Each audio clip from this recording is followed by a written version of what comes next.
Hey everybody, it's Ribley back again. We're going to talk about limit laws today. Could be interesting. Well, it should be interesting. It better be interesting.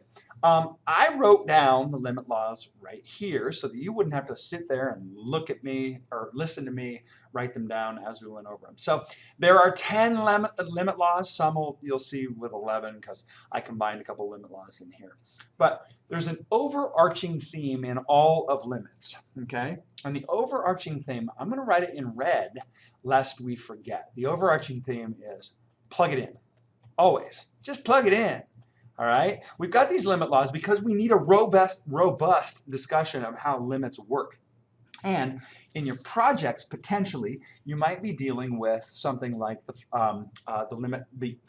epsilon and delta proofs of the existence of limits. We're not going to get into that in this lesson. We might get into it down the road in a project or something like that. However, that said, what we need laws that we can play with, but we also need like a mnemonic device. And the mnemonic device is plug it in, plug it in. It's easy. All right, now I'm going to go through each one of these things really quickly with an example or two of each. It's not going to take very long, so just buckle in because this will be super simple. All right, number one. It says limit as x approaches a of f of x plus and minus, I'm using plus or minus, not plus and minus, g of x is equal to the limit as x approaches a of f of x plus or minus the limit as x approaches a of g of x. All that means is the limit of the sum is the sum of the limits. In other words, I can pull the thing apart. So if I do the limit as x approaches 3 of x squared minus 9x plus, let's go x to the 5th, okay? Oh, that's too big. What the heck? Well, look, check it out. The limit of the sum is the sum of the limit. So if I wanted to, I could bust this up into the limit as x approaches 3. I could bust this up. I'm only going to do this once, I promise. Limit as x approaches 3 of x squared minus the limit as x approaches 3 of 9x plus the limit as x approaches 3 of x to the 5th. Now, then I plug it in, That's the overarching theme, right? So this is going to be what? 9 minus 27 plus, oh, good Lord, what do we got? 80, what is that? Wait, 243, right? Plus 243. Sorry, my brain's not enough caffeine yet. So limit of the sum of the limit, easy peasy, lemon squeezy. Okay, now this guy, the limit as x approaches a of c times f of x is equal to c times the limit as x approaches a of f of x. Again, they just need to be robust. So, for example, if I do the limit as x approaches 7 of 2x, we know we're going to plug this in and get 14. However, it might behoove us down the road to scrape off constants to make what goes on inside simpler. Now, in this case, of course not. You're not going to do it. You're just going to plug it in. You're going to get 14. However, like I said, down the road, we might want to pull the 2 out and take the limit as x approaches 7 of x, right? Stuff that guy in. I end up with 14. It's the same answer. Plug it in.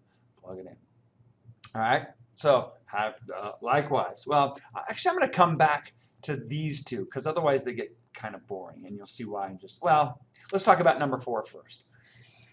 The limit as x approaches a of a quotient is the quotient of the limits. Okay, so the limit as x approaches a of f divided by the limit as x approaches a of g, so long as g is not equal to 0 at a.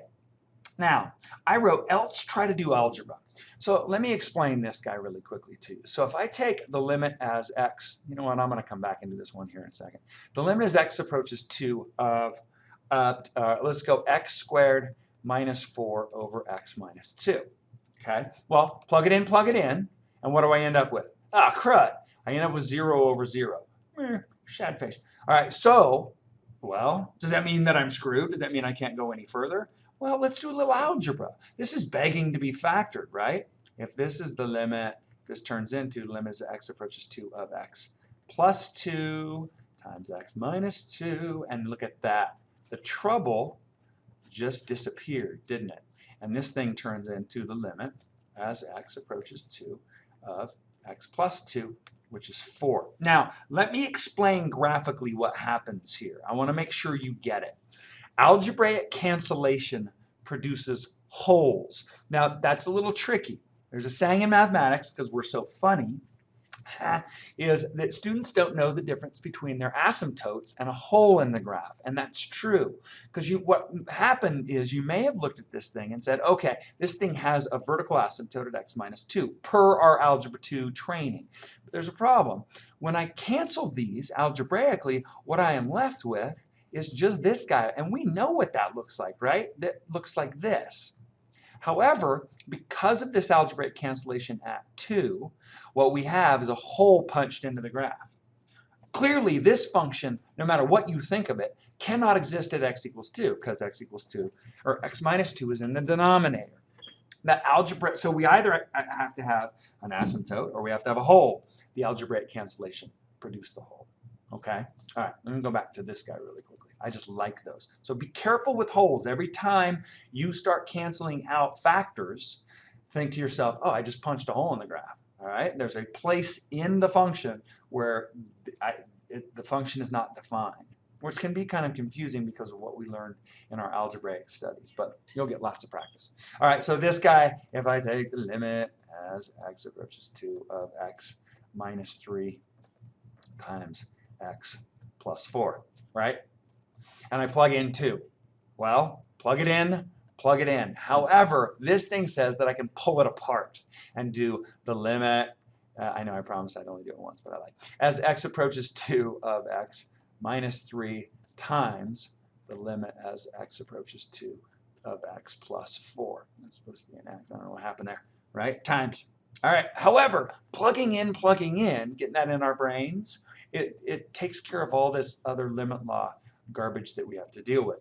Plug in 2, you get -1. Plug in 2, you get 6. Last I checked, this is -6. All right, easy. No. All right, let me blast through these other ones really quickly for you, just because they make sense and they're basically they dovetail with the whole plug it in idea. Look at this. All right. So you see this guy? If I take the limit as x approaches a of f of x raised to the n, what I can do, and this is relatively important, I can stuff the limit in to the exponent, right? To the thing that the exponent is arguing on. Now, again, we're just plugging in, but we may down the road have to jump around with this limit. That may become important, okay?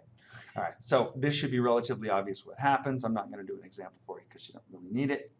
The limit as x approaches a of c. Well, that's just a horizontal line, right? That's going to have a limit of c forever. For this guy, the limit as x approaches a of x is a. Plug it in. Limit as x approaches a of x to the n is a to the n. I'm sure you're getting tired of hearing me say plug it in, right? Plug it in. And then again, very akin to number 5, what we have the ability to do in this case is stuff it in to that nth root. Now, you may already be asking me, or you may already be thinking, Rip, wait a sec, can I do this with any time that I'm doing like a composition of functions? Well, the answer to that is, yeah, you can. But you got to be careful. As long as the values exist, you can play around with where you put this limit sign, because the limit is on x, right? So, for example, if I want to take the limit as x approaches 0 of 2 to the sine of x. Now, that's a crazy looking function, right? We know what this thing looks like. Well, I reckon we don't know what it looks like, but you could graph it relatively easily. This is sine of x composed into 2 to the x, right? Well, if I plug 0 in, just plug it in, what I get is 2 to the 0, which is 1. Now, I'm allowed to do that because both 2 exists at 0 and sine exists at 0, right? If I've got a function that doesn't exist at 0, then I got problems. So if I start taking the limit as x approaches 0 of tangent of x over x, now I have some problems. However, you may say to yourself, wait a second, look at this, I got 0 over 0, right? Plug it in. Now, oh no, this is indeterminate. I don't know what 0 over 0 is. It could be anything. Oh, Ripley, whatever shall I do? Well, like I said, try some algebra. Look at this. This becomes the limit as x approaches 0 of, wait a sec, tan x. Isn't that sine x over cos x?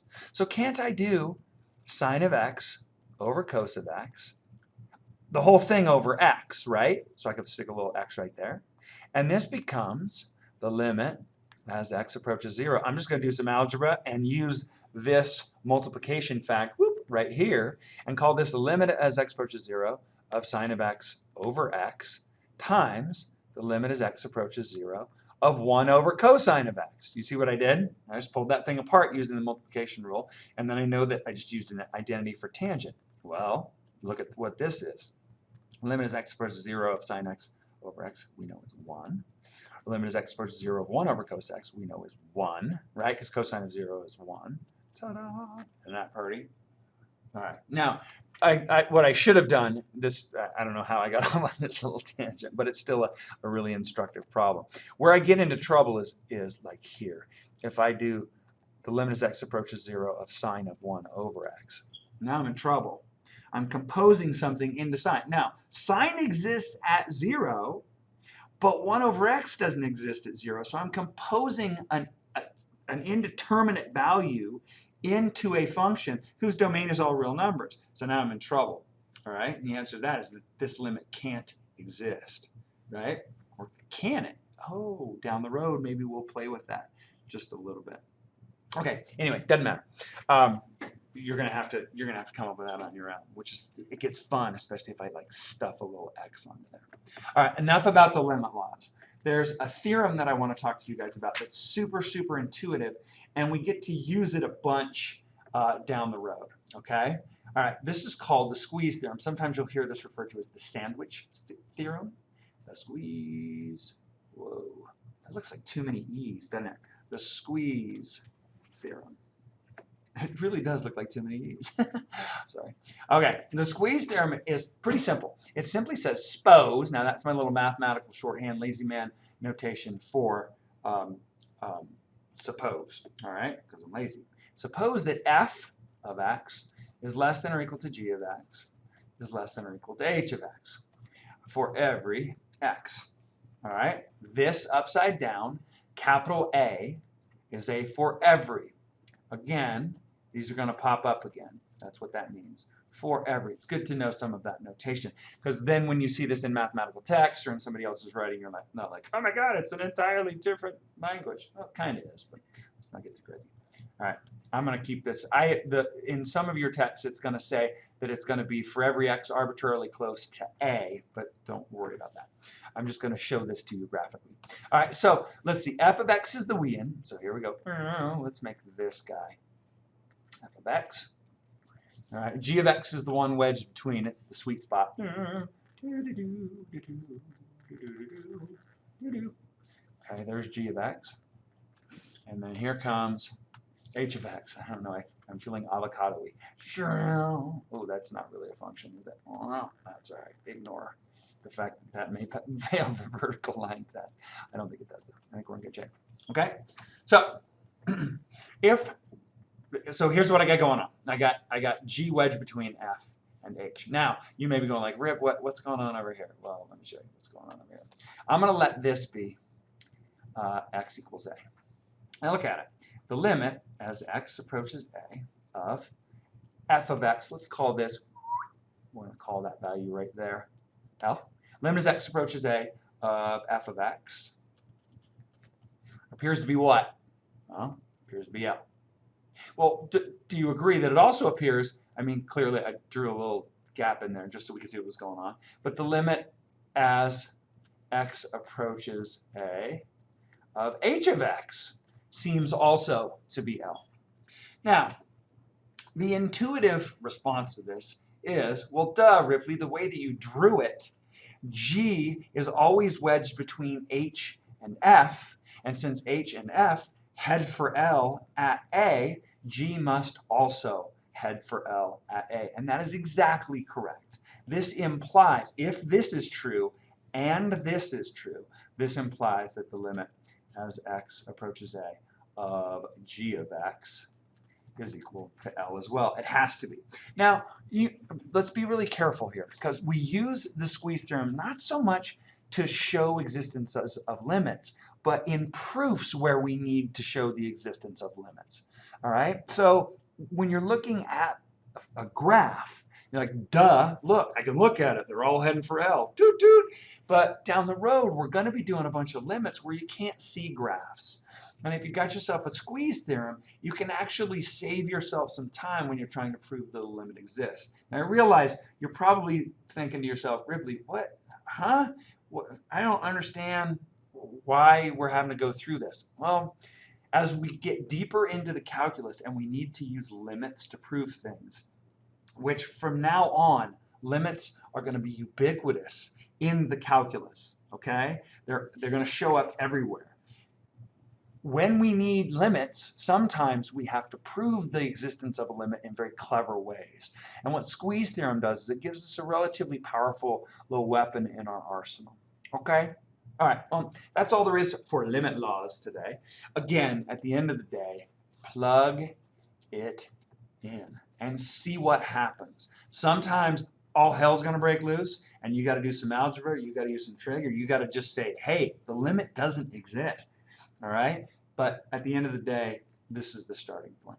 All right, cool. Thanks for listening. Have a great day. We'll talk to you soon.